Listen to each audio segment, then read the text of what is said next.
subscribe channel Truth.id dan aktifkan lonceng notifikasi untuk mendapatkan informasi seputar live streaming dan video khotbah terbaru. Posisi tombol subscribe berada di kanan atas channel kami dan jangan lupa nyalakan loncengnya.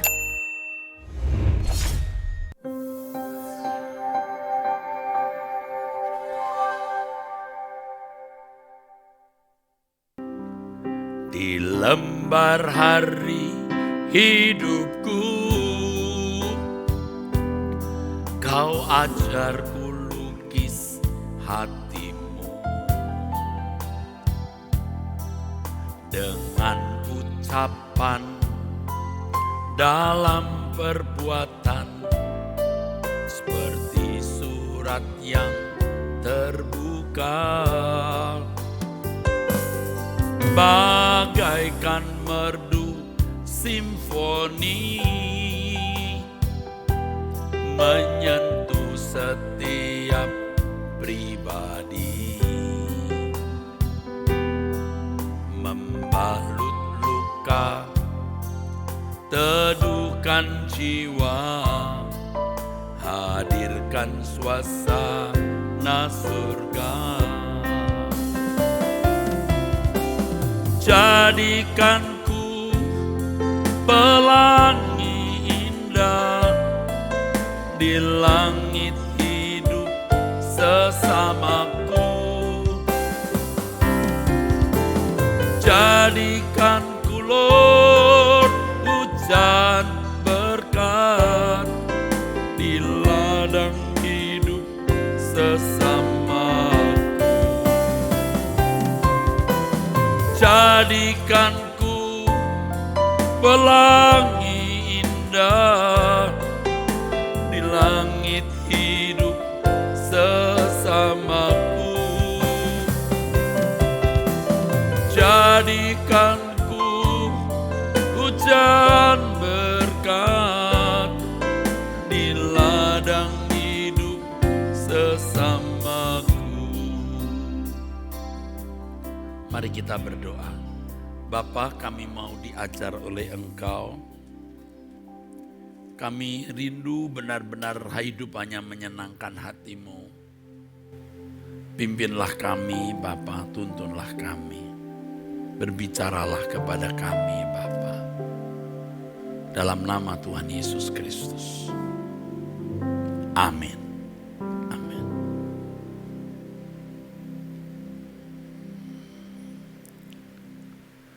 Kita akan mulai ya dari pelajaran ini sampai di Yeskiel 28 ayat yang ke-12. Yeskiel 28 ayat yang ke-12.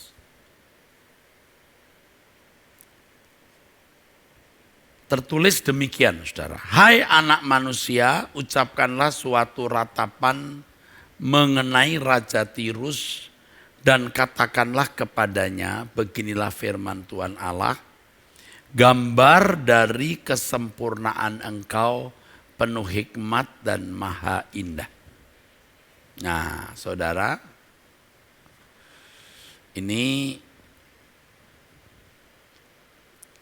perlu saudara ketahui ya, apa sih maksud pernyataan ini ya? Tentu ini jangan dipahami Tuhan sedang mengolok-olok manusia. Dalam hal ini Raja Tirus. Ada orang teolog yang memandang, oh ini hanya olok-olokan. Tolong deh, tidak kelas Tuhan mengolok-olok manusia dengan kata-kata seperti itu. Pernyataan ini sangat jelas tidak ditujukan kepada manusia. Apalagi untuk raja kafir yang tidak mengenal Allah seperti Raja Tirus. Tidak mungkin, saudaraku. Gambar dari kesempurnaan engkau penuh hikmat dan maha indah. Dan jangan hanya melihat ayat itu, ayat yang lain saudara juga mesti lihat. Seperti yang saya sudah jelaskan terdahulu bahwa Raja Tirus ini gambaran dari setan, ya. Gambaran dari kuasa gelap atau personifikasi dari iblis. Pernyataan ini sangat jelas kok ditujukan untuk oknum yang memiliki kualifikasi lebih dari manusia. Raja Tirus hanya sebagai jembatan saja, gambaran untuk menunjuk kepada oknum yang sesungguhnya. Coba kalau kita membaca Yeskiel 28 ayat 2 dan 3. Tulisannya begini. Hai anak manusia, katakanlah kepada Raja Tirus, beginilah firman Tuhan Allah, karena engkau menjadi tinggi hati dan berkata, aku adalah Allah. Aku duduk di tahta Allah di tengah-tengah lautan. Padahal engkau adalah manusia, bukanlah Allah. Walau hatimu menempatkan diri sama dengan Allah, memang hikmatmu melebihi hikmat Daniel. Tiada rahasia yang terlindungi bagimu. Mungkinkah itu ditujukan kepada raja kafir seperti Raja Tirus ini? Memang hikmatmu melebihi hikmat Daniel. Tiada rahasia yang terlindungi, yang terlindung bagimu. Jadi kamu itu serba tahu. Mana mungkin Raja Tirus memiliki hikmat seperti Daniel? Bagaimana dia bisa mengenal Elohim Yahweh? Ya, bagaimana dia bisa mengenal Elohim Yahweh? Ya, beginilah firman ya Elohim Yahweh, karena engkau menjadi tinggi hati dan berkata, aku adalah Elohim, aku duduk di tahta Elohim di tengah-tengah lautan. Ini ada sebutan Yahweh di sini. Ini pasti bukan manusia, apalagi raja kafir. Dan dikatakan di sini memang hikmatmu melebihi hikmat Daniel. Tidak mungkin itu Raja Tirus yang kafir. Oknum yang kepadanya Allah menunjukkan perkataannya ini oknum yang memiliki hikmat lebih dari Daniel. Nah, siapa yang bisa melebihi hikmat Daniel pada zaman itu? Zaman Yeskiel tidak berbeda jauh dari zaman Daniel, sekitar abad 5 sebelum Masehi, pada masa-masa pembuangan. Tentu saja Alkitab sedang menunjukkan adanya suatu oknum yang luar biasa yang melebihi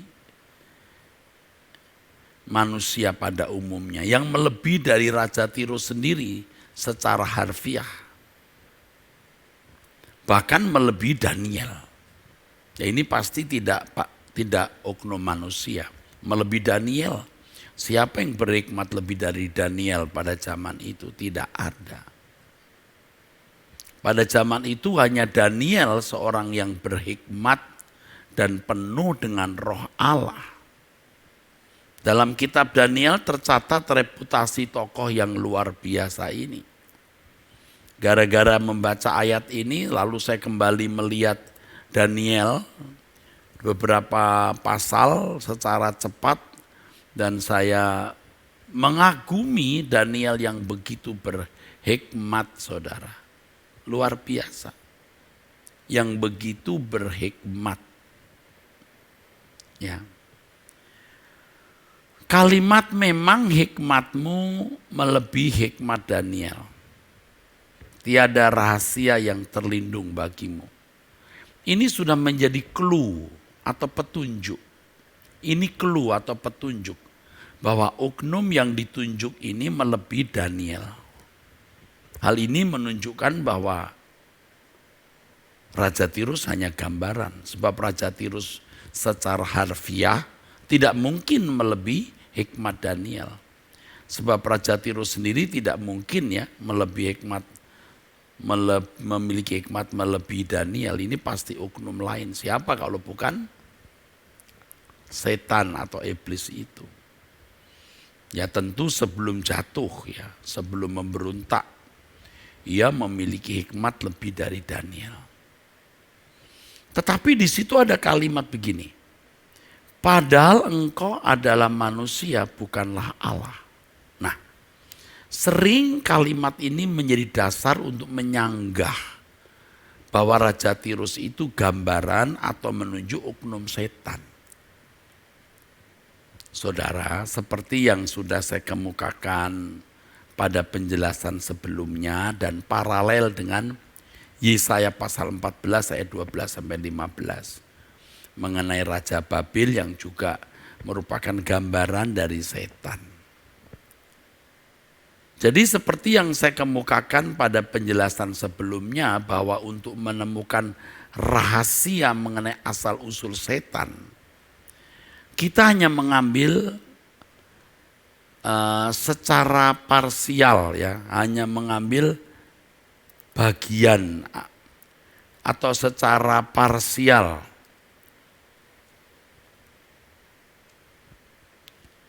dari Yeskiel pasal 28. Dan Raja Tirus menjadi gambaran atau tipologi setan, saudaraku. Tentu secara harfiah Raja Tirus adalah manusia. Lah siapa sih yang mau menyangkali dia manusia? Dia manusia, jelas. Tidak kita sangkali. Sudah sangat jelas dan tidak perlu dipersoalkan. Kalau di banyak ayat di Perjanjian Lama, coba perhatikan. Kalau di ayat di Perjanjian Lama, darah domba menunjuk darah Yesus dan domba sebagai tipologi Kristus. Jelas loh, domba adalah binatang bukan manusia. Tapi menjadi tipologi Yesus. Dan hal itu tidak dipersoalkan sama sekali. Ya.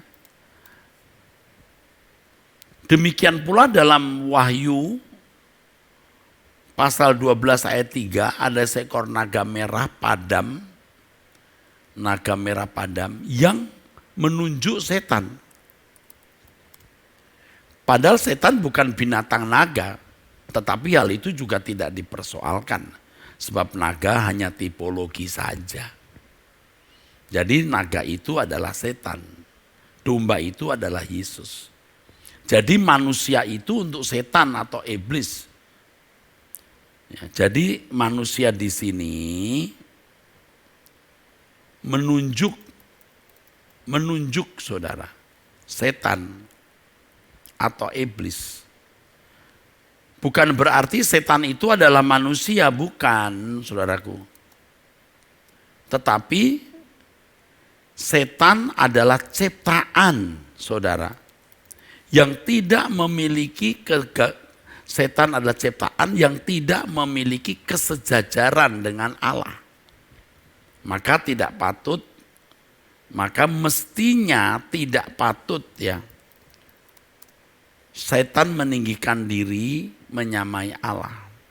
Ya, maka mestinya setan itu tidak patut meninggikan diri menyamai Allah penciptanya. Aku Allah, kamu manusia.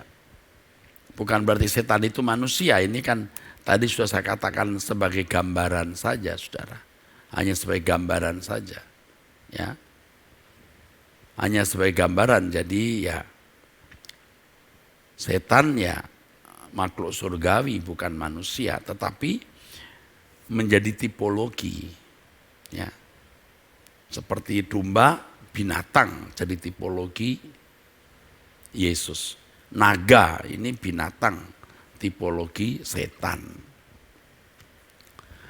Dalam Yeskiel pasal 28 ayat 3, tentu saja Raja Tirus tidak disebut setan. Memang Raja Tirus ini hanya menjadi gambaran atau tipologi yang mempersonifikasikan oknum setan.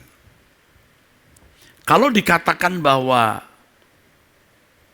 dia adalah manusia, maksudnya kalau dikatakan bahwa dia ini maksudnya setan adalah manusia, maksudnya hendak dibandingkan dengan Allah yang adalah pencipta, yang pasti memiliki hierarki tidak sama dengan ciptaan.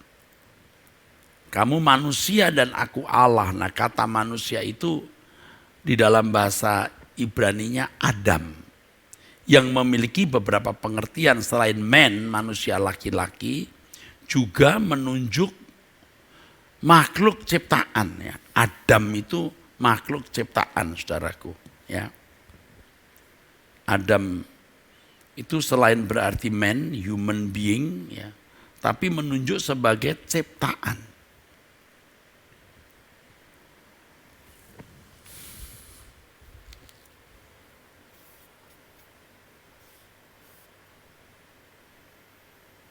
Adam.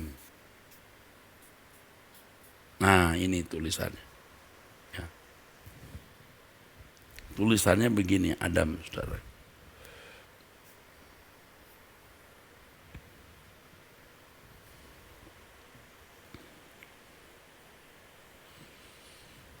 Hal ini dimaksudkan bahwa oknum ini tidaklah dapat disamakan atau disejajarkan dengan Allah. Jadi pernyataan Allah dalam Yeskiel 28 ayat 3, engkau adalah manusia bukanlah Allah, itu untuk membedakan dengan tegas antara yang disembah dan ciptaan yang menyembah. Dan selamanya setan tidak dapat menjadi Allah atau sederajat dengan Allah. Ya, saudaraku. Oke. Jadi sebenarnya pernyataan dalam Yeskiel pasal 28 ayat 2 sampai 3, 12 sampai 19 ditujukan kepada setan atau iblis yang memang luar biasa keberadaannya sebelum memberontak. Raja Tirus hanya menjadi tipologi saja dari oknum tersebut, yaitu oknum setan atau iblis ini, saudaraku. Setan ini sebenarnya tadinya adalah juga anak Allah. Sebelum memberontak kepada Allah, ia termasuk anak Allah. Sebab semua makhluk yang memiliki pribadi, yaitu memiliki pikiran dan perasaan, serta memiliki kehendak bebas adalah makhluk yang memiliki roh yang berasal dari Allah. Kalau kita membaca Ibrani 12 ayat 9 sampai 10, Bapa segala roh itu Allah, segala roh. Jadi semua makhluk yang memiliki roh itu anak Allah. Yakobus pasal 4 ayat 5 mengatakan bahwa bukan tanpa alasan kalau kitab suci mengatakan roh yang ditempatkan Allah dalam diri kita diingini dengan cemburu. Saya harus menekankan hal ini dulu supaya saudara-saudara bisa mengerti mengapa ada orang mengatakan, ya, membuli saya di media sosial. Ya, katanya setan itu anak Allah. Wah, itu kedengarannya langsung jadi buruk, saudaraku. Pasti orang memandang saya konyol. Nah, dengar dulu, harus mendengar secara lengkap atau utuh apa yang saya jelaskan. Di dalam Ibrani 11, saudaraku, maksud saya Ibrani 12, ya. Ayat yang ke-9, 10, 11, ya. Tapi saya ambil satu ayat saja, Ibrani pasal 12, ya. Dari ayat 9, 10, 11 mestinya. Tapi kita satu ayat saja. Di situ ada kata Bapa segala roh. Bapa segala roh.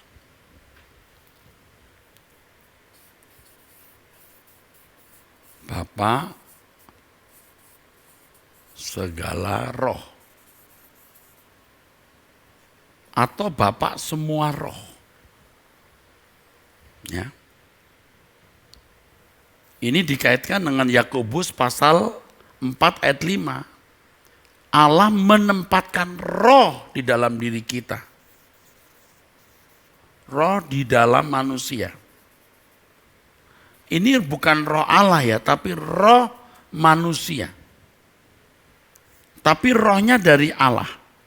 Makanya di dalam Kejadian pasal 2, Allah menciptakan manusia, membentuk ya yatser, membentuk, lalu menghembus, wayipak. Kalau kita menghembus, tarik napas dulu. Tapi kalau Allah mengembus, Allah tidak perlu tarik napas dulu, bukan? Ada sesuatu yang keluar dari diri Allah. Itu roh. Nismat kayim. Nismat kayim. Ini roh kehidupan di dalam diri. Makanya Adam disebut anak Allah. Karena roh di dalam Adam itu roh dari Allah. Jadi mengapa Allah Bapa begitu ngotot, ya pakai tanda kutip ngotot, menyelamatkan manusia dan mengirim anak tunggalnya yang dia sayangi. Karena kita anak-anaknya, kita memiliki roh dari dia. Jadi yang memiliki roh itu, saudaraku, jelas para malaikat, ya, kerub, atau penduduk surga,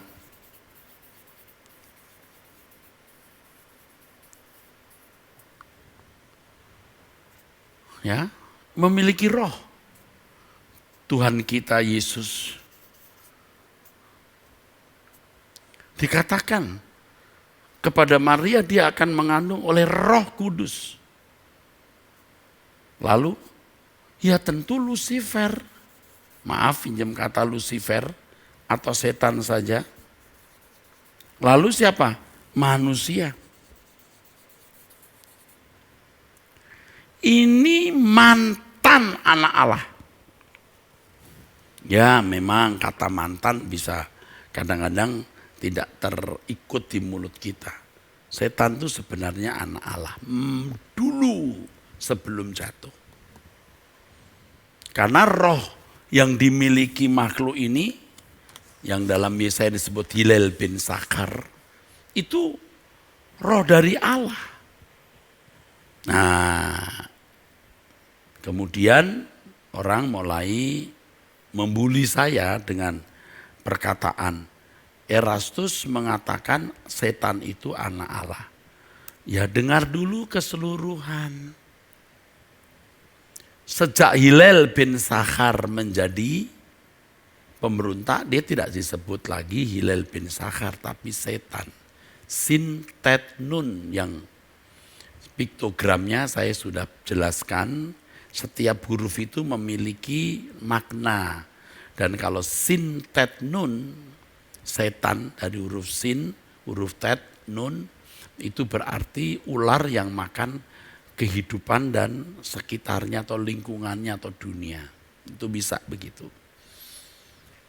Jadi kalau saudara membaca di media sosial, Pendeta Erastus mengatakan setan itu anak Allah, ya harus dengar seluruhnya.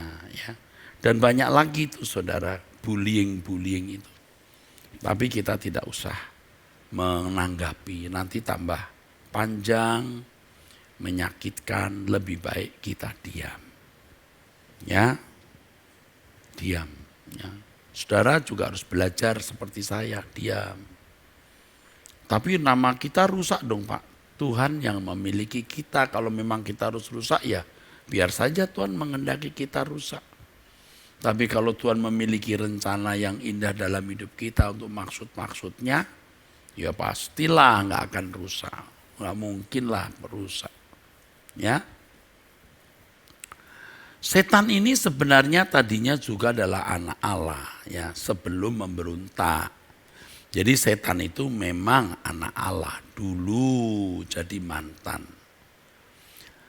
Jadi ini bukan berarti kita mengatakan bahwa setan adalah anak Allah loh, enggak. Mantan. Setelah memberontak tentu saja sudah tidak lagi berkeadaan sebagai anak Allah. Setan tidak layak disebut dan tidak layak menyebut diri sebagai anak Allah. Jadi setan bukanlah anak Allah. Tapi setan adalah mantan anak Allah. Jadi kalau kita mengatakan setan ini anak Allah dulu ya. Dan ini jangan merusak nama baik orang dengan melakukan hal-hal seperti itu ya. Memotong khotbah orang lalu menampilkannya itu sebenarnya melanggar hukum juga, saudara. Melanggar hukum. Kalau kita tidak rela, kita perkarakan bisa ya. Tapi kita belum mau, bukan tidak mau, belum. Tunggu kehendak Tuhan atau apa yang Tuhan kehendaki ya.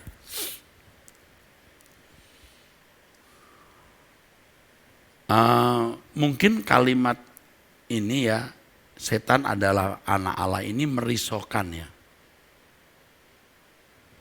Orang Kristen yang tidak mendengar lengkap penjelasan saya. Tapi bagi kita tidak perlu risau adanya mantan-mantan ini, sebab Matius 7 ayat 21 sampai 23 juga ada fakta di mana Allah menolak orang yang tidak melakukan kehendak Bapa. Orang-orang yang berkata, bukankah kami sudah mengusir setan demi namamu, bernubuat, mengadakan banyak mujizat. Ini kalau orang Kristen di dunia pasti pendeta itu. Pasti pendeta. Bernubuat lagi, pasti hamba-hamba Tuhan. Tapi Tuhan berkata, aku tidak kenal kamu. Apakah anak Allah?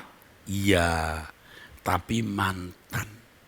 Nah di sini kita bisa mengerti adanya anak Allah secara sah. Anak Allah yang sah itu huios. Tapi kalau tidak melakukan kehendak Bapa ya jadi notos atau tetap jadi notos. Notos itu anak yang tidak sah. Kalau iblis dulu huios, anak sah. Bisa jadi begitu atau anak sajalah. Kalau iblis kan nggak ada hubungannya dengan kita, tapi saya mau beritahu memang anak ya. Tapi setelah itu pemberontak. Bukan anak yang tidak sah, pemberontak. Jangan disebut anak yang tidak sah, pemberontak.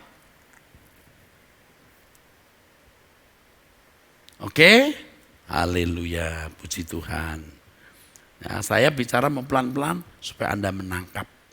Karena berikut ini ruwet. Ruwet. Nah, kita pelajari sekarang kalimat gambar dari kesempurnaan Engkau, penuh hikmat dan maha indah.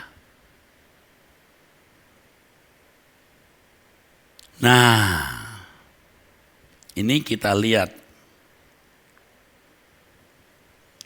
Di dalam bahasa Ibrani, nah ini kata gambar dari kesempurnaan Engkau penuh hikmat dan maha indah. Nah kita akan pelajari apa artinya gambar dan kesempurnaan penuh hikmat dan maha indah. Kita pelajari ini supaya kita menemukan kebenaran yang orisinil ya. Atah khotem teknit malaikok mah ukeleliofi. Itu dalam bahasa aslinya. Ya, tidak boleh ditulis dalam bahasa hurufnya karena Anda juga tidak perlu. Tapi nanti kalau di buku semua huruf Ibraninya saya cantumkan. Kalimat ini dalam terjemahan bahasa Inggris bermacam-macam. King James menerjemahkan, "Thou seals up the sum full of wisdom and perfect in beauty." Dalam terjemahan NIV, New International Version, diterjemahkan, "You were the seal of perfection, full of wisdom and perfect in beauty," dan seterusnya. Terjemahan New King James, "You were the seal of perfection, full of wisdom and perfect in beauty." Jadi di dalam bahasa Inggris saya melihat beberapa terjemahan itu beda-beda, saudara. Ada yang sama. NIV dan New King James kadang-kadang lebih mirip ya. Tetapi yang lain ini beda-beda. Bisa dimengerti, sulitnya menerjemahkan kalimat itu. Sehingga berbeda-beda terjemahannya. Ada yang menerjemahkan kamu dicap menjadi sejumlah atau bentuk tertentu, full of wisdom, penuh dengan kebijaksanaan dan sempurna dalam kecantikan.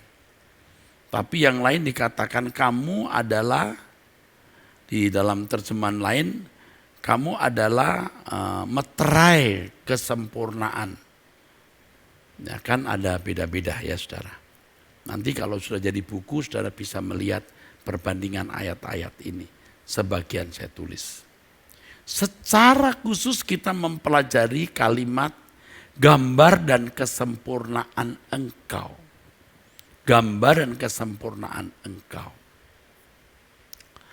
Yang teks aslinya atakotem tachnit. Terjemahan bahasa Indonesia gambar dari kesempurnaan. Ini sebenarnya sukar loh dipahami saudaraku. Gambar dari kesempurnaan. Saya bisa mengerti betapa sulitnya penerjemah menerjemahkan atakotem tachnit ini. Ini adalah terjemahan yang sudah bersifat interpretatif. Jadi terjemahan bahasa Indonesia ini, gambar dari kesempurnaan, ini sebenarnya sudah bersifat interpretatif. Bersifat interpretatif artinya kalimat tersebut hasil dari terjemahan yang bukan berdasarkan perkata. Jadi kalimat tersebut hasil dari terjemahan yang bukan berdasarkan perkata secara hurufiah, tapi telah ditafsirkan atau mengemukakan pengertiannya. Jadi kalau interpretatif artinya hasil penafsiran, bukan penerjemahan perkata. Seperti kalau saudara mendengar orang menerjemahkan bahasa Inggris, tidak selalu perkata, maknanya apa baru disampaikan. Seperti misalnya kalimat begini, kalau pasangan hidupmu meninggal, kamu sudah merdeka. Kamu boleh menikah asal dalam Tuhan. Asal dalam Tuhan, monon en kurio dalam bahasa aslinya. Monon en kurio. Ini asal di dalam Tuhan. Terjemahan terjemahan secara hurufiahnya hanya maaf. Ada kata hanya, monon ini only. Only in the Lord. Terjemahan ini saudara ya. Kalimat ini sebenarnya monon in kurio ini cukup diterjemahkan dengan kata only in the Lord. Ini secara hurufiah monon en kurio itu diterjemahkan only in the Lord. Tetapi di dalam bahasa Inggris diterjemahkan macam-macam. Ada yang menerjemahkan asal dia orang Kristen. Asal dia orang percaya. Nah, kalimat asal dia orang Kristen itu sudah terjemahan interpretatif. Only in the Lord itu di dalam Tuhan, bukan. Tapi bisa juga berarti ini asal dia orang Kristen. Tapi terjemahan asal dia orang Kristen itu sudah interpretatif, itu interpretatif. Datanglah kepadaku yang letih lesu dan berat-berat dan beban berat, aku beri kelegaan.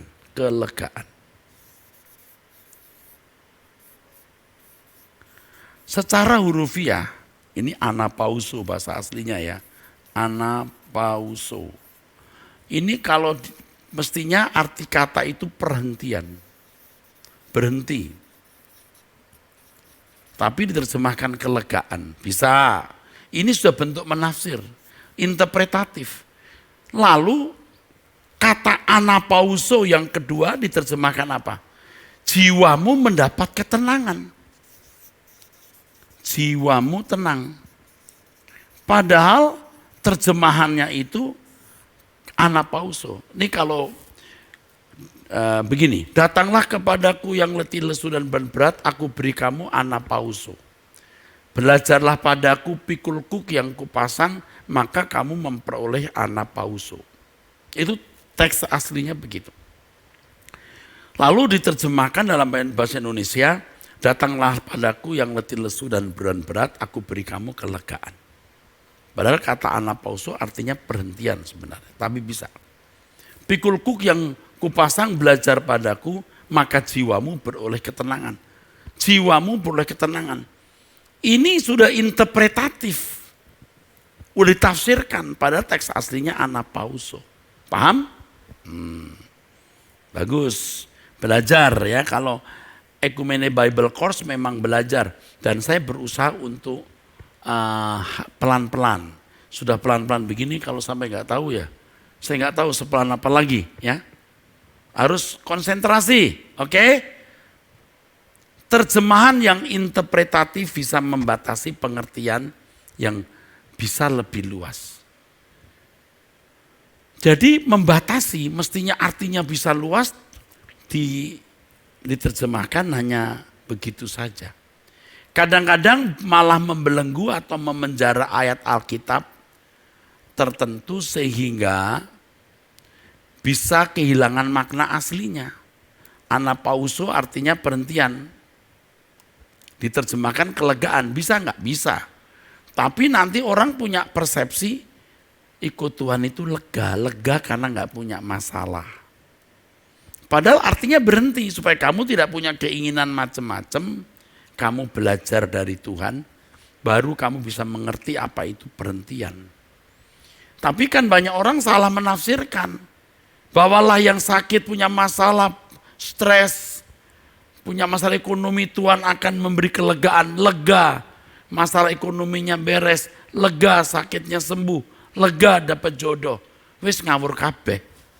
Jadi salah. Salah kan itu. Ya kadang-kadang membelenggu atau memenjara ayat Alkitab. Biasanya terjemahan yang bersifat interpretatif itu dipengaruhi oleh pandangan ya, asumsi atau premis ya, dan doktrin yang sudah dimiliki penterjemah. Terjemahan bersifat interpretatif bisa mempermiskin makna suatu ayat. Iya, mestinya artinya apa lalu dipersempit gitu. Padahal artinya bisa luas dan lengkap.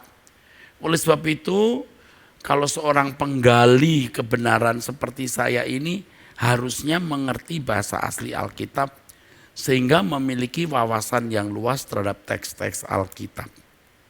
Saya memang bukan ahli bahasa, tapi karena saya belajar ya ngerti. Kalau bahasa Yunani pernah mengajar bahasa Yunani, jadi lumayan mengerti ya. Baik saudara, saya teruskan ya. Kita mempelajari kalimat gambar dari kesempurnaan. Gambar dari kesempurnaan engkau. Atah, ini artinya kamu. Kotem tahnit. Kita harus menggali teks asli Alkitab. Kata atah berarti kamu menunjuk orang kedua tunggal. Second person singular masculine. Jadi kamu ini satu. Oknum itu satu. Dan saya berkali-kali memberitahukan kalau bicara soal setan iblis selalu satu, tunggal. Diabolos. Setan, bukan setanim gitu. Setan itu satu. Jadi ini penting untuk saudara pahami untuk bisa membedakan roh-roh jahat dan iblis atau setan. Ya. saudara mesti mengikuti di pertemuan sebelumnya mengenai setan. Saya membedakan roh-roh jahat dan setan ya. Kalau roh-roh jahat ini daimonia. Tapi kalau setan atau iblis selalu tunggal, diabolos juga setan dalam bahasa aslinya, bahasa Yunani maksudnya. Sedangkan setan ini bahasa Ibraninya memang setan, saudaraku, ya. Satan. Nah, atah, kamu, engkau, ya, gambar dari kesempurnaan engkau, ini tunggal. Setan itu satu. Kalau kita membaca dalam surat Yohanes, antikristos itu satu. Ada satu tokoh, nggak banyak. Ada antikristos, ada antikristoi. Ini juga perlu saudara ketahui ya. Tokoh satu itu ada antikristos. Ini satu, tunggal. Ada. Satu, bukan banyak. Lalu ada banyak antikristoi. Ini banyak.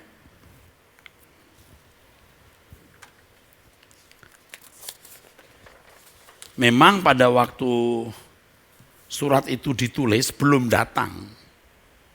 Tetapi bukan berarti lalu kita masih menunggu antikris ke depan. Kita tidak boleh membaca Alkitab dengan sudut pandang, sudut waktu sekarang, harus sudut pandang waktu ditulis. Jadi waktu ditulis mengatakan belum datang. Itu waktu itu. Ya saudaraku. Oke. Jadi harus bisa membedakan antikristos dan antikristoi. Harus bisa membedakan daimonia, roh-roh jahat, dan setan atau iblis, saudaraku. Ya, saudaraku. Lalu kata yang berikut itu kotem. Atah kotem taknit. Atah itu kamu, kotem itu apa? Kalau dalam bahasa Indonesia kan gambar kesempurnaan engkau. Bahasa aslinya atah kotem tahnit. Atah itu kamu, betul, engkau. Kotem itu sebenarnya adalah kata kerja. Ada kata kerja ini yang bentuknya kalau Anda belajar bahasa Ibrani, verb call participle masculine singular construct. Kata kerja call participle. Kata kerja. Kotem ini berarti to seal atau dimeteraikan atau dicap atau dibuat permanen. Maka penterjemah kan bingung-bingung tuh, jadi menerjemahkannya macam-macam kan saudaraku. Ya. Sedangkan tahnit bisa berarti pola, porsi, sejumlah, measurement, pattern, proportion, sum. Bisa pengukuran, satu ukuran, pola, proporsi, atau jumlah. Nah ini perlu saudara ketahui ya. Ini perlu saudara ketahui. Makanya saudara bisa melihat, bisa membingungkan juga tuh saudaraku ya. Kalau kita melihat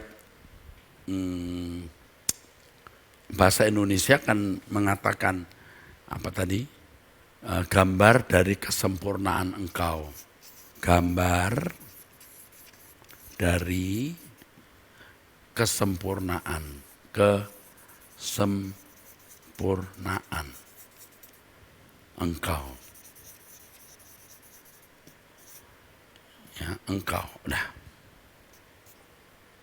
Itu kalau di dalam bahasa aslinya atah kotem tahnit. Nih. Atah itu kamu, kotem itu berarti, ini kata kerja. Kal participle. Ini artinya dicap, dimeteraikan, distempel. Tetapi kalau dilihat bahasa Indonesianya nggak ada kata kerjanya itu. Atau dalam bahasa Inggris juga kita melihat ada yang tidak menulisnya. Ya.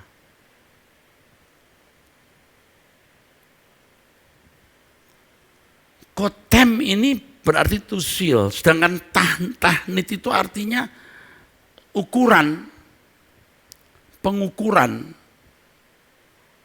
pola, proporsi, jumlah.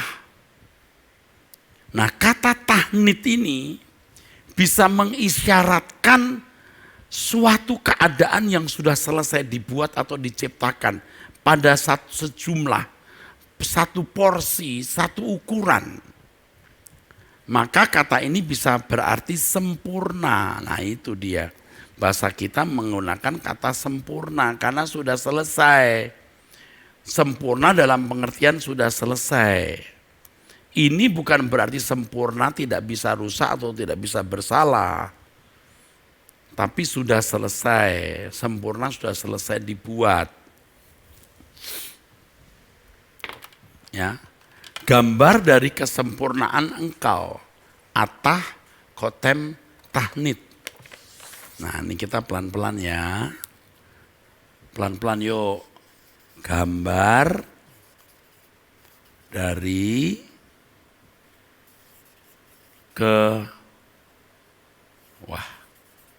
kesempurnaan engkau. Ini bahasa Indonesia, gambar dari kesempurnaan engkau. Ibraninya ini, atah,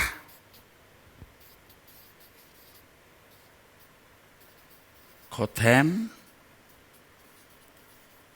tahnit. Atah ini engkau.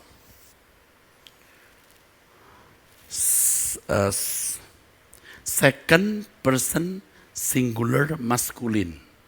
Orang kedua tunggal, you, kamu.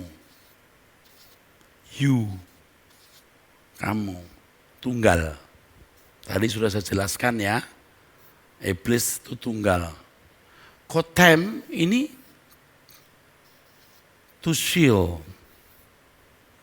atau ya dicap. Tahnit ini ukuran, porsi, sejumlah. Bingung enggak menerjemahkan yang begini? Bingung, saudara. Makanya bahasa Indonesia menggunakan kalimat gambar dari kesempurnaan engkau. Tahnit itu sebenarnya artinya, saudara, keadaan yang sudah selesai dibuat atau sesuatu yang selesai diciptakan.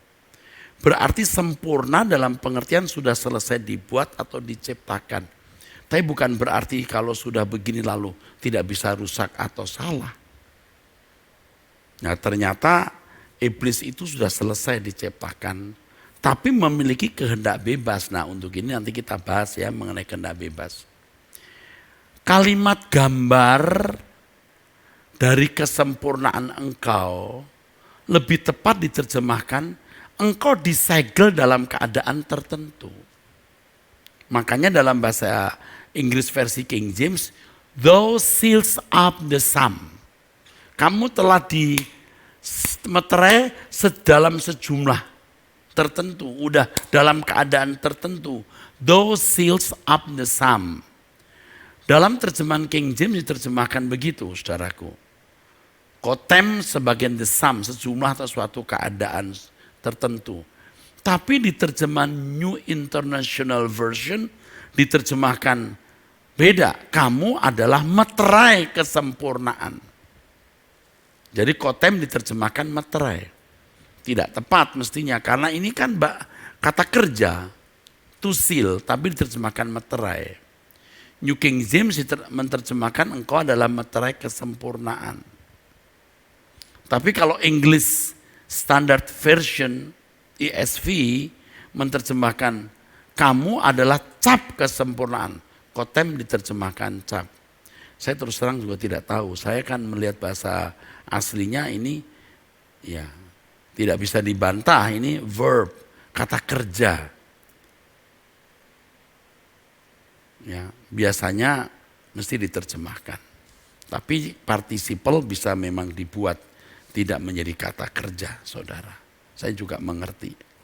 Tapi mestinya kamu distempel, karena dalam bahasa Inggris ada yang menerjemahkan kamu dicap, distempel dalam kesempurnaan. Tapi sempurna dalam arti sudah selesai dibuat. Hal ini menunjukkan bahwa oknum ini, setan ini diciptakan dalam keadaan yang permanen atau tetap. Hal ini kemungkinan bisa berarti setan atau iblis tidak mengalami progresivitas. Ya, barangkali oknum ini sudah mencapai suatu tingkatan yang tidak bisa berubah. Ingat saya bilang barangkali, jangan dihapus, lalu orang berkata, wah kata Pak Eras, barangkali. Ya. Ini berarti oknum ini kalau baik bisa permanen selamanya, tapi kalau jahat juga menjadi jahat permanen selamanya. Yang saudara mau mengerti silakan, nggak mau mengerti juga silakan. Perbedaannya dengan Adam apa? Adam bisa mengalami progresivitas atau pertumbuhan, sedangkan setan atau iblis kemungkinan tidak. Jadi teks bahasa Indonesia gambar dari kesempurnaan setan sebelum jatuh menunjukkan adanya suatu bentuk yang sudah selesai. Dan hal ini bisa menjadi dasar argumen bahwa dengan keberadaan iblis seperti itu, ya, bahwa ia sudah selesai dibentuk, maka ia menjadi ciptaan yang tidak bisa diperbaiki kalau rusak atau dari kerusakannya. Ya, kalau mengalami kerusakan. Jadi tidak bisa diperbaiki lagi. Nah, unik kan saudara? Unik sekali. Atah kotem tahnit. Kamu adalah keadaan atau jumlah tertentu yang sudah permanen. Kamu sudah dibentuk begitu rupa. Jadi dikatakan sempurna tadi, maka dalam bahasa Indonesia diterjemahkan gambar dari kesempurnaan engkau. Ya, dan dalam bahasa Inggris diterjemahkan macam-macam ya. Oke, saya kira kita berhenti dulu untuk break 5 menit atau 3 menit, kita teruskan ya setelah itu. Oke, Tuhan memberkati saudara-saudara sekalian.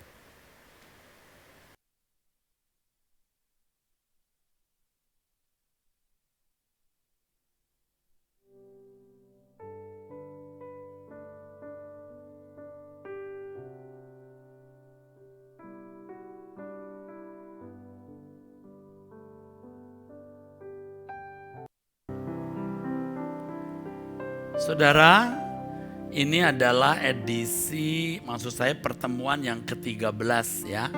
Sesi yang kedua. Amin. Jadi ini adalah pertemuan yang ke-13. Wow, udah 13. Kalau kali 2 sesi udah 26. Tapi masih belum habis-habis juga ya saudara. Oh ya.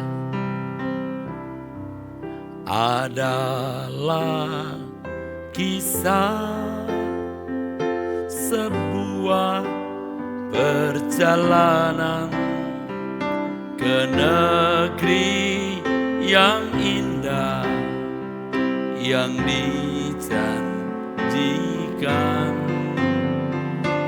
lewati lembah gersangnya padang, berat dan sukar lorong-lorongnya, seorang musafir di tengah perjalanan tertatih langkahnya bersimbah peluh. Masihkah jauh lirik bisiknya, hati semakin rindu sampai ke sana.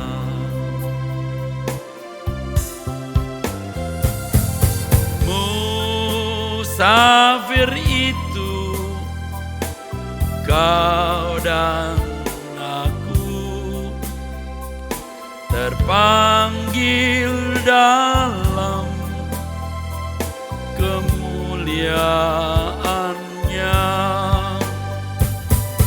Janji Tuhanku bawaku ke sana di belakang langit biru. Musafir itu kau dan aku, terpanggil dalam kemuliaannya. Janji Tuhanku bawaku ke sana di belakang langit biru. Mari kita teruskan ya, tadi kita masih pada kata atah kotem tahnit ya. Ini kata yang atah kotem tahnit ya. Ini menunjuk bahwa oknum ini memang diciptakan dalam keadaan yang permanen atau tetap. Hal ini kemungkinan bisa berarti setan atau iblis tidak mengalami progresivitas. Barangkali oknum ini sudah mencapai suatu tingkatan yang tidak bisa berubah. Ini berarti kalau baik bisa menjadi baik permanen selamanya, tapi kalau jahat juga menjadi jahat permanen selamanya. Ya itu yang saya pahami saudara. Kalau saudara mau menerima silahkan, tidak ya silahkan. Ini yang saya pahami. Ya namanya teologi itu assumption, asumsi. Nah, untuk menguji kebenarannya itu nanti di buah-buah kehidupan ya. Jadi kalau diperdebatkan di perkataan itu percuma ya. Perbedaannya dengan Adam adalah Adam bisa mengalami progresivitas atau pertumbuhan, sedangkan setan atau iblis kemungkinan tidak. Dan ini bisa menjadi landasan mengapa iblis tidak bisa diampuni karena tidak bisa diperbaiki lagi. Jadi teks Indonesia, ya teks bahasa Indonesia di Yeskiel pasal 28 ayat 12 tadi, kalimat gambar dari kesempurnaan untuk setan ini keadaan sebelum jatuh dalam dosa. Dia sudah punya bentuk yang selesai. Dan ini menjadi dasar argumen bahwa dengan keberadaan seperti ini maka ia menjadi ciptaan yang tidak bisa diperbaiki dari kerusakannya kalau mengalami kerusakan. Kotem ya, juga menunjuk kepada tindakan mengakhiri atau menutup. Tadi saya katakan ini verb tapi participle. Kotem juga bisa menunjuk kepada tindakan mengakhiri atau menutup atau menyegel. To close up, to make an end, especially to seal. Jadi tindakan mengakhiri atau menutup khususnya menyegel atau memeteraikan. Ya, Sedangkan kata tahnit menunjuk kepada suatu pengukuran atau suatu bentuk yang sudah sempurna. Ya. At measurement, consummation, pattern, lalu sum. Ya. Consummation, pattern, atau sum. Jadi dua kata ini mengindikasikan bahwa Allah menciptakan uknum ini dalam bentuk yang sudah permanen sempurna menurut ukurannya. Uknum ini diciptakan sudah sempurna dalam arti sudah selesai dalam keadaan tetap. Nah, persoalannya nanti mengapa dalam keadaan sempurna, ya, dalam keadaan sempurna bisa memberontak. Nah, ini nanti menjadi persoalan yang kita akan bahas di pembahasan berikut. Jadi satu aspek, saudaraku sekalian, kalau kita melihat manusia diciptakan juga begitu. Manusia diciptakan dengan sungguh amat baik, tapi manusia kok bisa jatuh. Nah, nanti kita bahas di berikutnya. Nah, sekarang kita mau membahas mengenai kalimat berikutnya. Penuh hikmat maha indah. Hai anak manusia, ucapkanlah suatu ratapan mengenai Raja Tirus dan katakanlah kepadanya, beginilah firman Tuhan, gambar dari kesempurnaan engkau. Sudah kita bahas di sesi 1 dari pertemuan yang ke-13. Ya, tadi di pertemuan 1 sudah, sekarang pertemuan kedua. Kita membahas kata penuh hikmat maha indah. Penuh hikmat maha indah. Dari kalimat ini dikesankan bahwa uknum ini benar-benar luar biasa. Sulit mengatakan ada manusia yang memiliki keadaan maha indah. Apalagi untuk raja kafir yang namanya Raja Tirus. Pasti Raja Tirus hanya dipinjam sebagai gambaran saja. Tidak ada makhluk yang disebut maha indah kecuali makhluk surgawi. Ya. Kalimat ini dalam teks aslinya adalah mala, ya. Male maksud saya, male hokmah ukelil yofi. Ini kita belajar ya saudara.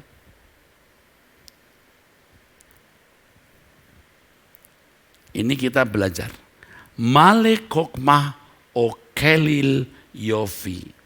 Saya tahu saudara akan mengalami kesulitan dengan bahasa ini, tapi kalau tidak saya beritahu ya Anda nanti tidak bisa tahu.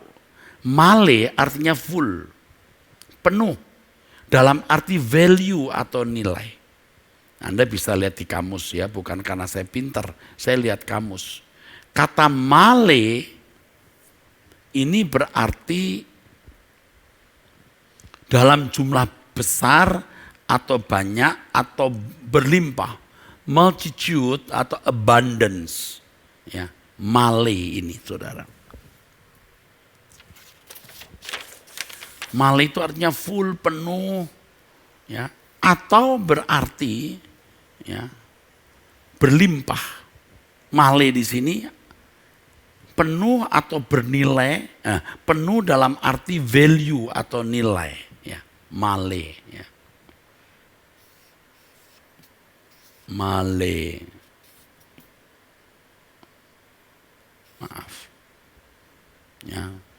Coba kita rubah dulu sreng, male, teng.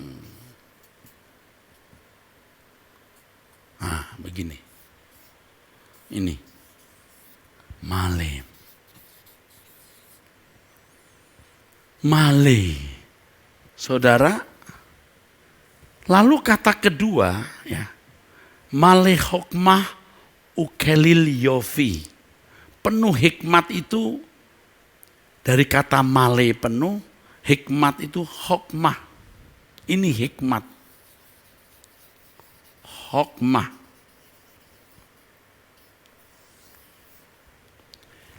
Hokmah itu hikmat. Hikmat, nah dekat ya dengan kata. Artinya wisdom. juga berarti cakap, skillful. Kata hokmah digunakan di banyak Alkitab. Ini menunjukkan kemampuan dalam mempertimbangkan yang baik. Ya. Kemampuan memiliki pertimbangan yang baik. Kalau saudara menemukan kata hikmat Salomo di dalam bahasa Ibrani, itu hokmah Salomo. Jadi ini hikmat. Dalam bahasa Inggris kata maleh hokmah diterjemahkan full of wisdom. Full of wisdom. Nah, pertanyaan yang bisa muncul, mengapa makhluk setan yang berhikmat seperti ini bisa berbuat dosa atau memberontak? Nah, ini. Ternyata berhikmat seperti oknum setan atau iblis tidak menjamin tidak bisa berbuat salah. Memang hokmah bisa berarti kemampuan mempertimbangkan sesuatu yang baik. Tetapi kalau tidak menggunakannya atau tidak digunakan, maka tidak melahirkan pertimbangan yang baik. Kalau hal ini dikaitkan dengan Salomo gimana? Loh, dia katanya memiliki kebijaksanaan.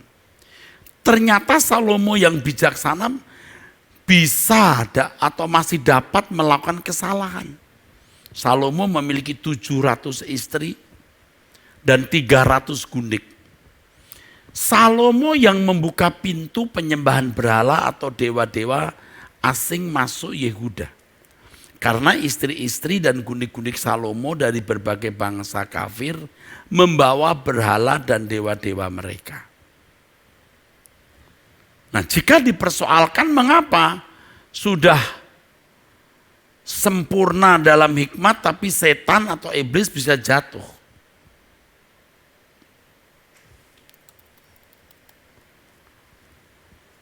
Kenapa sudah memiliki hikmat, full of wisdom, sudah memiliki hikmat, tapi setan atau iblis bisa jatuh atau memberontak? Yuk saya ajak saudara melihat pengertian sempurna ya. Sempurna untuk konteks ini berarti selesai dibuat atau selesai diciptakan. Ya. Atau selesai diciptakan. Ini bukan berarti tidak bisa berbuat salah. Coba kita lihat Kejadian 1 ayat 31. Kejadian 1:31 tertulis, maka Allah melihat segala yang dijadikannya itu sungguh amat baik. Jadilah petang dan jadilah pagi. Itu hari ke-6. Sungguh amat baik. Wahine tov meot. Wahine tov meot. Berarti sudah sempurna. Tapi sempurna dalam pengertian selesai diciptakan. Sempurna berarti sempurna dalam pengertian sudah selesai diciptakan. Di dalamnya termasuk manusia, sungguh amat baik. Tapi dalam hal ini bukan berarti manusia tidak bisa jatuh dalam dosa. Kehendak bebas menempatkan individu mengambil keputusan berdasarkan keinginannya sendiri. Nah, kalau kita melihat fakta ini tidak bisa dibantah. Manusia memang sudah diciptakan sempurna dalam arti selesai, sungguh amat baik. Selesai dibuat, selesai diciptakan, finish. Tetapi manusia masih bisa berbuat dosa. Sama dengan setan. Setan sebelum jatuh dalam dosa adalah oknum yang penuh hikmat, full of wisdom. Dia memiliki hikmat, penuh hikmat, hokmah, ya, full of wisdom. Tetapi masih bisa salah. Kenapa? Ternyata hikmat tidak mutlak membuat seseorang tidak berdosa. Ini konteks perjanjian lama ya, tolong ingat konteks perjanjian lama. Ternyata walaupun individu memiliki hikmat, tetapi harus tetap dijagai agar tidak membuat kebijaksanaannya itu sia-sia. Tadi saya katakan mengenai Salomo dalam Alkitab, contoh jelas Salomo itu berhikmat. Tetapi ia masih bisa melakukan kesalahan. Dalam hal ini kita menemukan kompleksitas manusia itu, rumitnya manusia. Ya kan? Jadi walaupun orang memiliki hikmat, saudaraku, kalau tidak menggunakan hikmatnya, tetapi lebih memuaskan dagingnya, tetap hikmatnya menjadi sia-sia. Di sini kita melihat hikmat itu tidak membunuh nafsu. Nafsu tetap harus dikendalikan, saudaraku. Kehendak bebas masih harus dimainkan. Nah, saudara akan mempersoalkan bagaimana dengan umat perjanjian baru. Kalau umat perjanjian baru itu mengalami perubahan kodrat, Salomo belum mengalami perubahan kodrat, saudara. Jadi begini, saudara, ini perlu digambar ya. Ini nih, ada hikmat di sini. Tetapi jangan lupa ada daging yang memiliki keinginan, ada bagian di sini yang mengontrol dagingnya. Ada kehendak bebas yang tetap dia miliki untuk ini. Kalau orang tidak menggunakan hikmat, hikmatnya tidak akan memiliki peran kuat di dalam hidupnya. Punya hikmat tapi dagingnya dilepaskan, dibiarkan seperti Salomo. Makanya saudara jangan heran ya, ini pendeta pinter khotbah, teologianya bagus, kok melakukan pelanggaran moral, kok bisa lo berbuat dosa seperti ini. Ya enggak usah heran, karena teologi yang dia miliki tidak membuat kodrat dosanya mati. Dia harus belajar untuk membunuh kodrat dosanya, lalu mengenakan kodrat ilahi. Nah, perubahan kodrat ini yang membuat orang tidak bisa berbuat dosa. Jadi kalau Salomo masih bisa berbuat dosa, Salomo belum bisa mengalami perubahan kodrat, saudara. Ya, Salomo belum mengalami perubahan kodrat. Nah, oknum Lucifer, maksud saya oknum setan, ternyata berkeadaan seperti itu, full of wisdom. Tapi ada bagian di dalam dirinya yang kalau tidak dikendalikan, itu bisa menguasai hidupnya, menguasai dirinya. Yaitu ambisi. Dia ingin menyamai Allah. Nah, ini yang membuat saudaraku si Lucifer ini akhirnya rusak. Ini bagus ya untuk kita, pelajarannya ini bagus sekali untuk kita, saudara. Bagus sekali kita mendapat pelajaran ini. Jadi ilmu teologi itu tidak membuat kita hidup suci. Bahkan hikmat Salomo saja juga tidak membuat Salomo menjadi orang baik. Aduh, Salomo itu benar-benar, saudara. Kalau sampai memiliki 1000 wanita itu kan udah moralnya rendah. Jadi agama itu belum tentu merubah orang menjadi manusia yang hidup benar. Bahkan saya katakan dengan tegas tidak bisa membangun hidup suci kecuali perubahan moral. Perubahan moral. Ini maksudnya. Jadi kita harus mengalami perubahan karakter yang moral kita ubah sampai kodrat kita diubah. Mengalami perubahan kodrat di dalam moralnya. Nah, ini kita akan bahas tentu di waktu yang berbeda. Tapi sekarang saudara sudah mendapatkan pelajaran yang bagus ya. Walaupun orang berhikmat, tapi kalau bagian dirinya tidak diwaspadai, apakah nafsu makan, nafsu seks, ambisi, tetap hikmatnya bisa menjadi sia-sia. Dulu saya pikir kalau orang sudah memiliki hikmat akan menguasai hidupnya, membuat orang berhenti berbuat dosa. Belum tentu. Kecuali perubahan kodrat itu baru orang berhenti berbuat dosa. Oke.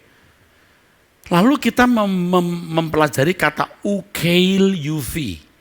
Artinya maha indah. Tadi full of wisdom sudah kita pahami. Ini ciri dari oknum setan ya sebelum jatuh dalam dosa atau sebelum memberontak. Dikatakan juga maha indah. Ukeil yufi. Ukeil artinya sempurna dalam arti puncak. Ya.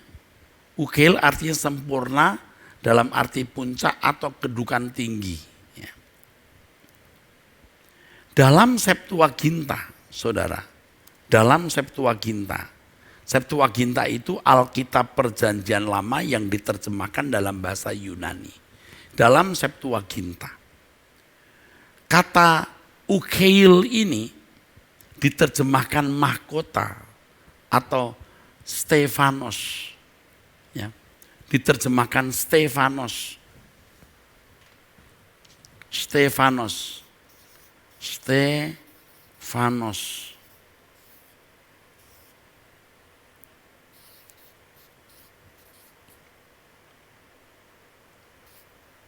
Stefanos. Ini Stefanos. Dan Anda tahu artinya Stefanos itu apa? Crown, mahkota.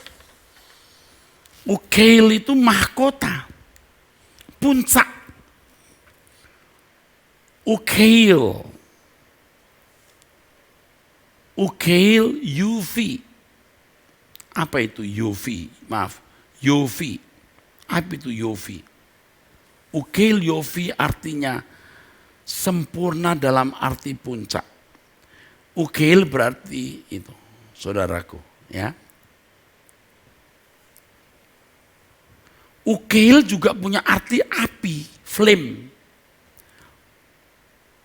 Sedangkan yofi, bukan yufi ya, yofi berarti beauty atau kecantikan. Ini tidak mungkin makhluk manusia, saudara. Ya.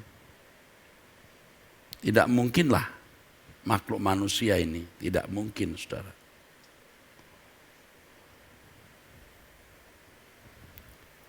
Beauty, ukeil yofi artinya the crown of beauty.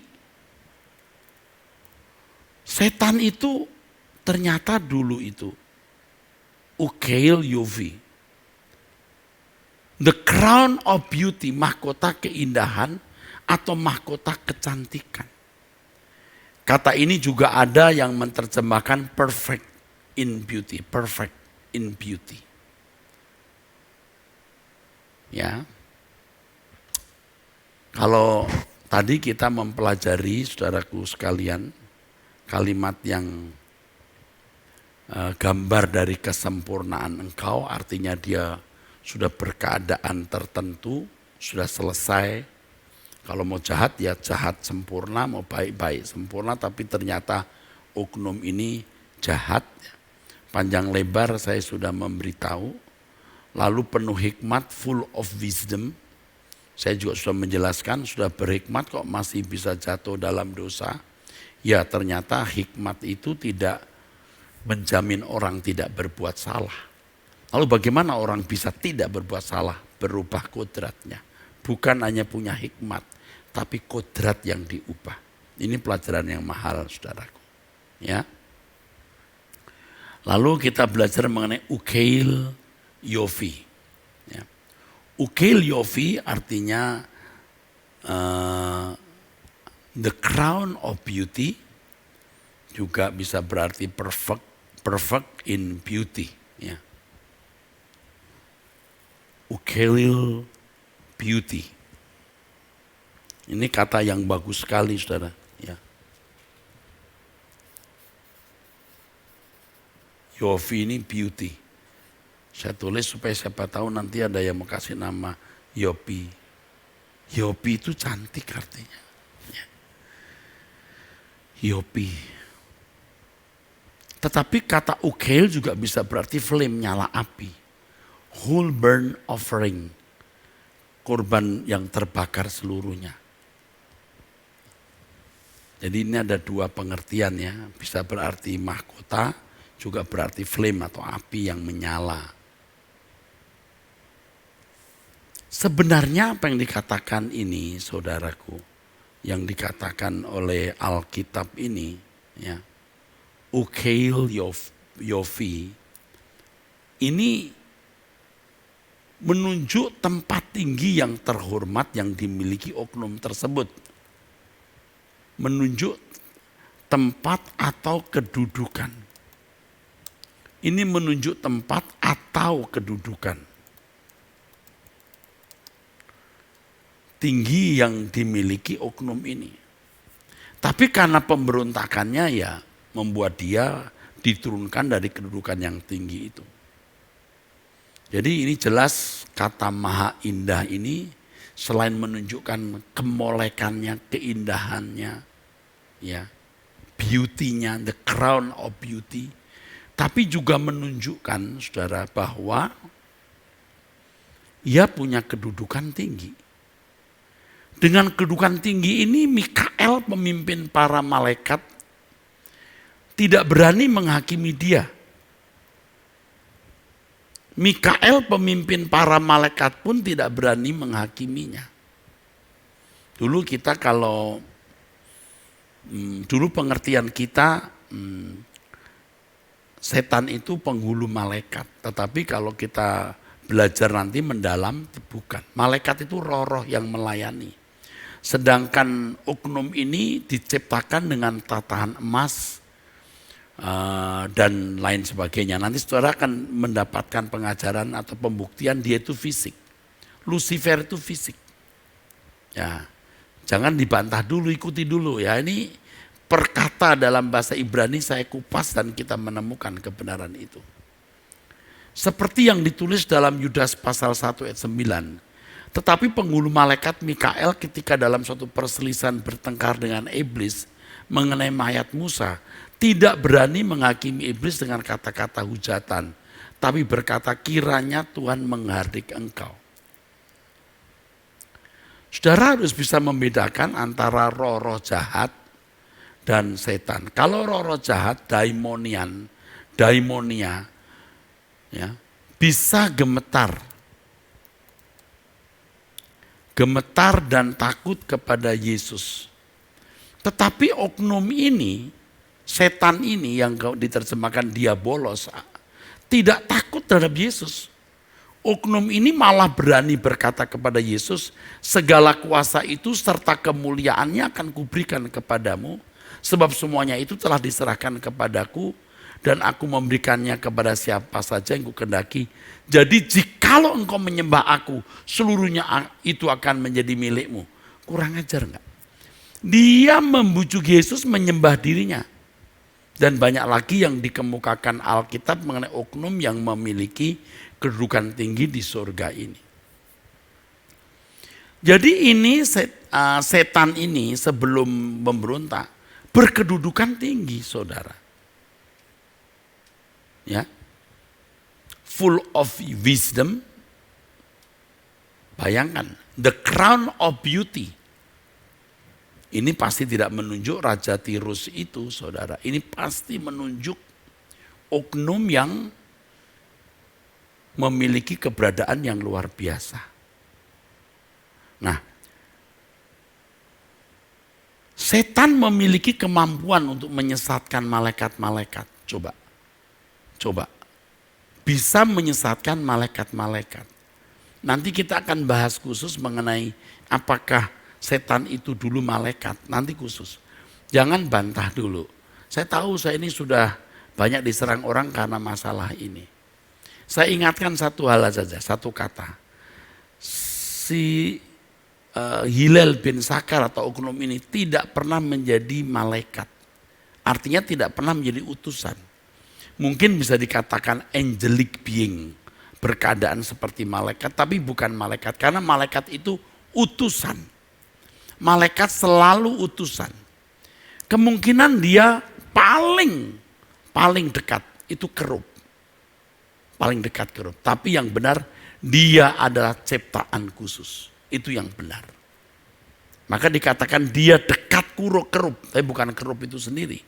Tapi dalam terjemahan, dia kerup. Ini ada dua perbedaan. Tetapi bagaimanapun, ini istimewa. Kalau kerup bisa kerubim, bisa jamak. Tapi yang satu ini tidak jamak. Bahkan dikatakan dia diurapi. Anointing. Ada pengurapan. To anoint. Diurapi. To be anointed. Diurapi. Kalau kerup tidak diurapi seperti dia. Maka bagaimanapun dia khusus. Jadi setan memiliki kemampuan untuk menyesatkan malaikat-malaikat. Ini sejajar dengan manusia yang jatuh dalam dosa, yang juga bisa menyesatkan yang lainnya. Jadi melihat asal-usul sepak terjang setan ini, maka dapat dilihat juga kehidupan Adam pertama yang diciptakan Allah dengan segala kebesaran dan keagungannya. Nah, dalam hal ini ada kesejajaran antara manusia dan setan, ya. Sama-sama diciptakan Allah dalam keadaan sudah selesai, sama-sama memiliki kehendak bebas, ya.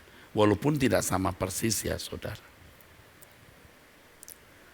Dalam perjanjian baru kita temukan beberapa fragmen yang menunjukkan bahwa oknum ini sangat berani. Jadi kalau saya katakan dia bukan malaikat, itu sangat mungkin, saudara. Sangat mungkin dia bukan malaikat. Sangat mungkin dia bukan malaikat. Ya, kalau malaikat itu utusan, dia tidak pernah jadi utusan. Nanti kalau kita baca di ayat-ayat berikut, dia ada di taman Tuhan. Ya. Dalam perjanjian baru kita temukan beberapa fragmen yang menunjukkan bahwa oknum ini sangat berani. Ia tidak mungkin sejajar dengan malaikat. Kalau roh-roh jahat yang sudah bisa dipastikan adalah malaikat-malaikat yang jatuh, sangat ketakutan kalau bertemu dengan Yesus. Tapi oknum Lucifer ini tidak takut. Ya, ingat kisah di Gadara atau Gerasa, orang yang kerasukan roh-roh jahat, tunduk ketakutan gemetar menghadapi Yesus. Tapi kalau dia bolos, setan, kunyuk itu, dia bisa bawa Yesus ke atas gunung, membujuk untuk menyembah dirinya. Luar biasa kan kurang ajarnya. Dan Injil mencatat itu. Dalam Injil Yohanes pasal 8 kita temukan sebutan, ya, bahwa Bapa di surga itu kita menemukan ada dua Bapa. Pertama Bapa di surga, dalam Yohanes pasal 8, ya, ada dua Bapa. Pertama Bapa di surga, yang kedua adalah oknum ini yang disebut Tuhan Yesus sebagai Bapa segala dusta, Bapa segala dusta, pembunuh manusia sejak semula. Tidak ada kebenaran padanya. Sampai dikatakan Bapa. Ini kan luar biasa. Dikatakan Bapak loh, induk loh, biang loh. Ada Bapa di surga. Tapi ada juga Bapa. Oh, maksudnya Bapa ini Pak adalah, Anda bisa ngomong gitu. Ada Bapa ini sebutan saja, Pak ini kepala. Apalagi? Pengertian Bapa, sumber. Oh, boleh. Tapi kalau sampai Yesus menyebut dia itu Bapa, B kecil ya, saya nggak mau kasih B besar.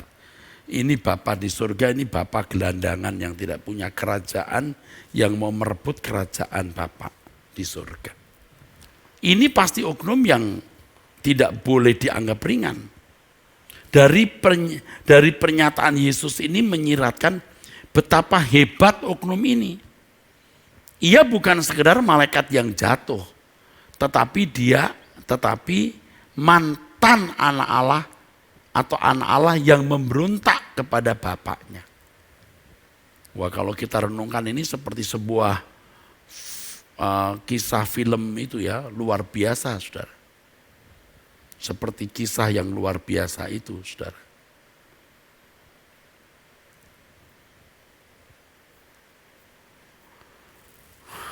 Hebat ya, saudara, kebenaran kebenaran firman itu luar biasa ya.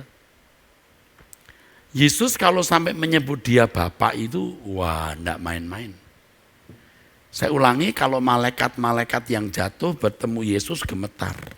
Seperti di Gadara Gerasa. Seperti Yakobus pasal 2, gemetar. Tetapi kalau oknum satu ini, dia enggak gemetar. Dia enggak gemetar. Dia berani membawa Yesus ke atas gunung. Lalu apa? Membujuk untuk menyembah dia, kurang ajar enggak? Nah, jadi dia bukan malaikat. Nanti kita akan belajar lagi. Malaikat itu roh-roh yang melayani, sedangkan ini tidak.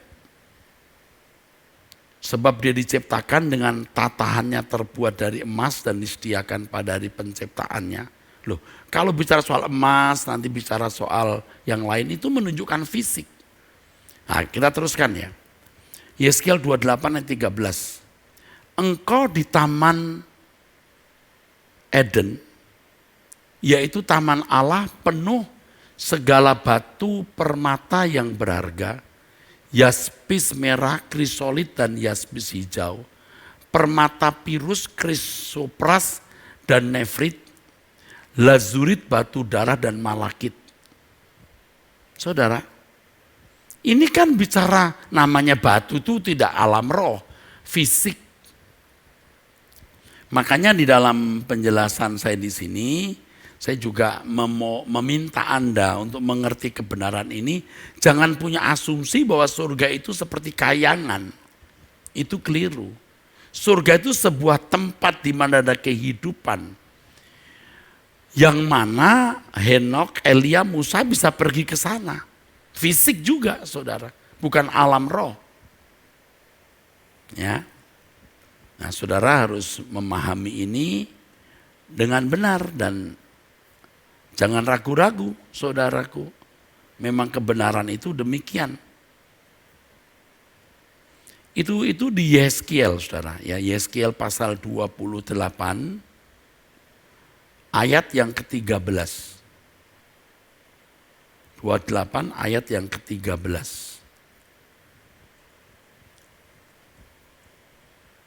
Saya ulangi, saudara. Engkau di taman Eden, yaitu taman Allah. Jelaskan, taman Eden, taman Allah. Kalau taman Eden itu tamannya manusia di bumi. Tapi kalau taman Allah pasti bukan di bumi, saudara. Ya, namanya juga taman Allah. Kata Eden, saudaraku, tempat kesenangan. Jadi kalau mendengar kata Eden berarti tempat kesenangan. Tetapi kata Eden juga berarti dataran. Tentu taman Allah tidak dapat dimasuki oleh manusia seperti Raja Tirus yang kafir.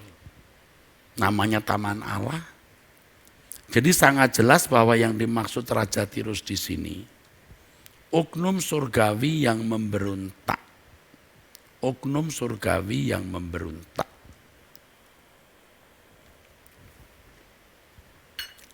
Hanya makhluk surgawi yang mendapat tempat khusus di Eden. Dalam teks aslinya kata taman Tuhan ini Gan Elohim. Gan Elohim. Mantap ya saudara. Gan Elohim. Gan Elohim. Kalau surga itu samayim, itu artinya taman, park atau garden. Nah ini gan, ini taman. Yang menarik di sini kata Elohim bukan Yahweh. Memang kata Elohim tidak selalu berarti lebih dari satu. Karena kata ini juga bisa berarti atau mengandung makna plural of majesty. Ya, disebut jamak tapi maksudnya adalah satu. Ya, bisa. Tapi juga tak dapat disangkal, saudaraku, tak dapat disangkal. Adanya pribadi-pribadi dalam kerajaan surga. Di dalam Ayub pasal 1 ayat 6, Alkitab mengatakan Elohim bertemu dengan anak-anak. Beni Elohim, ada anak-anak Allah. Saya bacakan ya saudara. Saya bacakan ini, Ayub pasal 1. Ayat 6. Pada suari datanglah anak-anak Elohim menghadap Yahweh. Anak-anak Elohim menghadap Yahweh. Dan di antara mereka datanglah juga iblis. Ini Alkitab ya, saya tidak ngarang-ngarang saudara. Anak-anak Allah memiliki kesan bahwa mereka anak-anak Allah memberikan kesan, ini kesan ilahi. Kalimat ini bukan untuk mengemukakan bahwa Allah itu banyak ya. Saya tidak mengatakan begitu. Merupakan harga mati bahwa Allah yang benar itu Allah yang esa. Pokoknya harga mati. Allah itu esa, itu mati, harga mati. Jadi kalau ada yang ilahi tetap bukan Allah. Ya kita aja memiliki kodrat ilahi, bukan Allah, bukan. Persoalannya adalah apakah anak-anak Allah tersebut malaikat? Dulu saya mengajarkan ini malaikat. Tapi ternyata di dalam kitab Ayub itu ada kata malaikat. Beberapa kali ya mungkin, beberapa kali. Malaikat, ya beberapa kali. Dan malaikat itu tidak disebut anak Allah. Tetapi saya mengerti bahwa malaikat ini karena memiliki roh dari Allah, ya anak Allah. Kemungkinan anak-anak Allah ini bukan malaikat. Bukan. Ini berarti anak-anak Allah ini makhluk surgawi. Hal ini saya kemukakan bukan untuk membuat suatu hipotesa ya, tapi hanya mengemukakan fakta yang Alkitab kemukakan untuk memberi pertimbangan-pertimbangan tertentu. Yang pasti di surga ada kehidupan dalam pemerintahan yang sudah ditata Allah sebagai kepala pemerintahan. Itu yang pasti. Ada kehidupan, ada tatanan, ada pemerintahan. Itu yang pasti. Lalu anak-anak Allah ini kemungkinan besar bukan malaikat. Kalau menurut saya bukan. Kalau malaikat itu roh-roh yang melayani. Ya, nanti kita belajar bahwa iblis itu atau setan itu ternyata fisik. Nanti kita belajar. Nah anak-anak Allah datang, iblis bersama-sama anak Allah pasti fisik. Ini makhluk-makhluk surgawi, bisa kerup-kerup, bisa. Tetapi sekali lagi kita tidak membuat hipotesis, tidak membuat dalil, rumus, kita tidak pastikan karena hal ini juga tidak menambah iman kalau kita tidak tahu. Hanya memberi pertimbangan-pertimbangan saja dan jujur memang demikian adanya. Nah Eden dalam teks ini tentu bukan Eden di bumi. Namanya juga Taman Tuhan, Gan Elohim. Pasti bukan di bumi. Tidak dikatakan di dalam firman Tuhan bahwa Raja Tirus itu ada di tempat seperti taman Tuhan loh. Enggak dikatakan begitu. Engkau di Taman Eden loh. Yaitu taman Allah. Penuh segala batu permata dan seterusnya.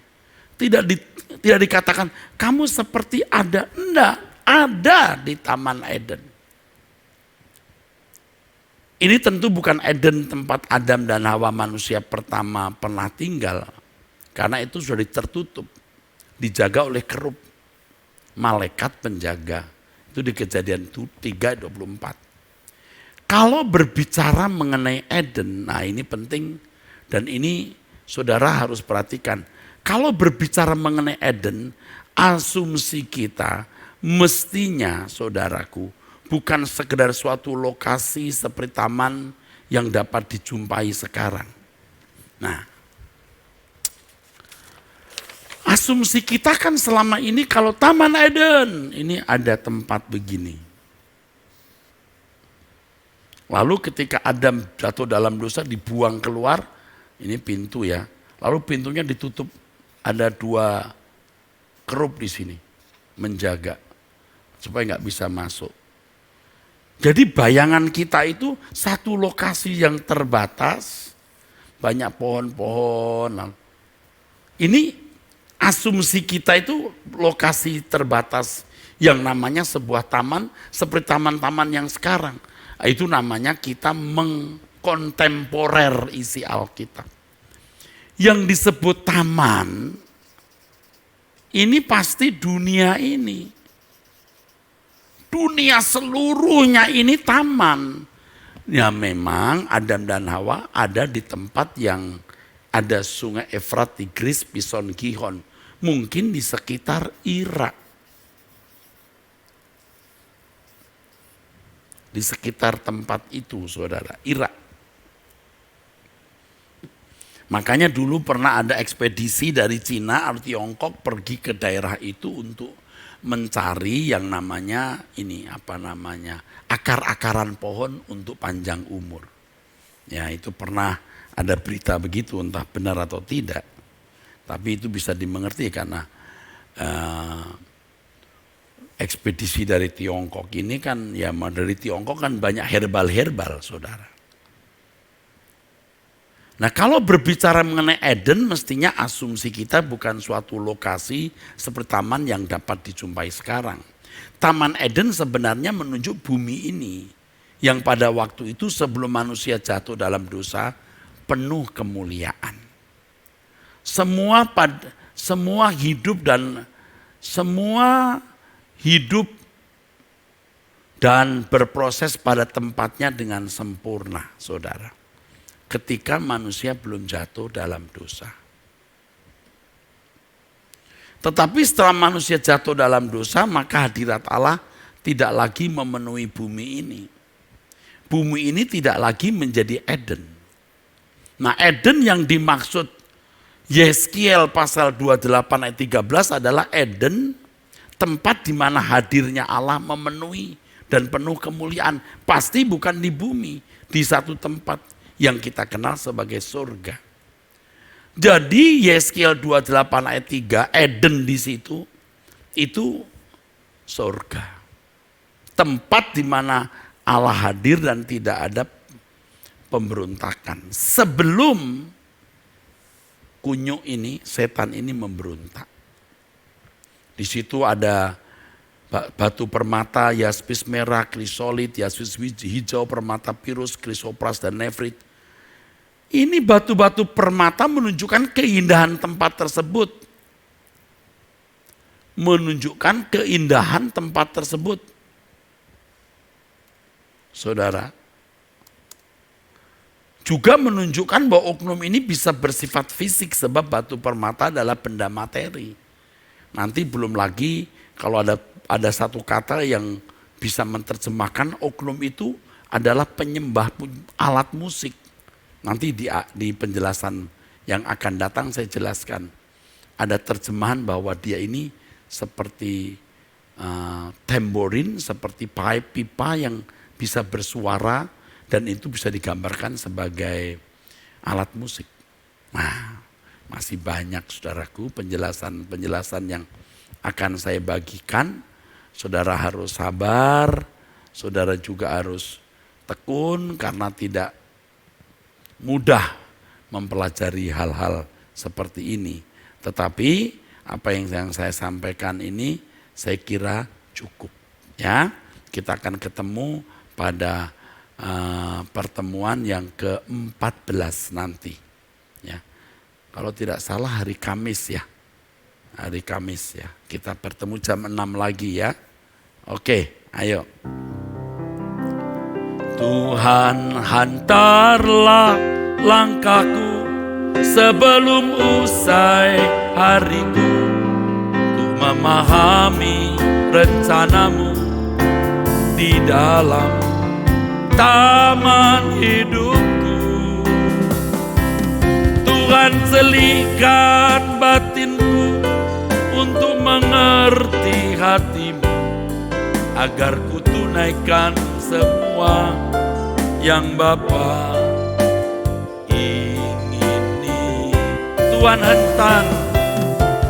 hantarlah langkahku sebelum usai hariku, ku memahami rencanamu di dalam taman hidupku.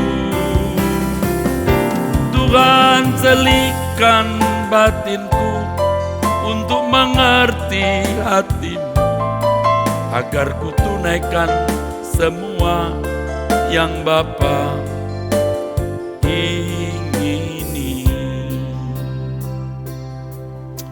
Terima kasih untuk firman-Mu Bapa. Aku sendiri kagum Bapa dan terheran-heran begitu hebat Alkitab ini. Tambahkan hikmat kepada saya untuk saya sampaikan kepada umat-Mu pecinta suara kebenaran. Terima kasih Bapa. Dalam nama Tuhan Yesus Kristus kami bersyukur, kami berdoa. Amin. Saudara, jangan lupa mensubscribe Truth ID, menekan gambar lonceng, men-share kepada yang lain, dan memberikan tanda like ya saudara. Ini Ekumene Bible Course.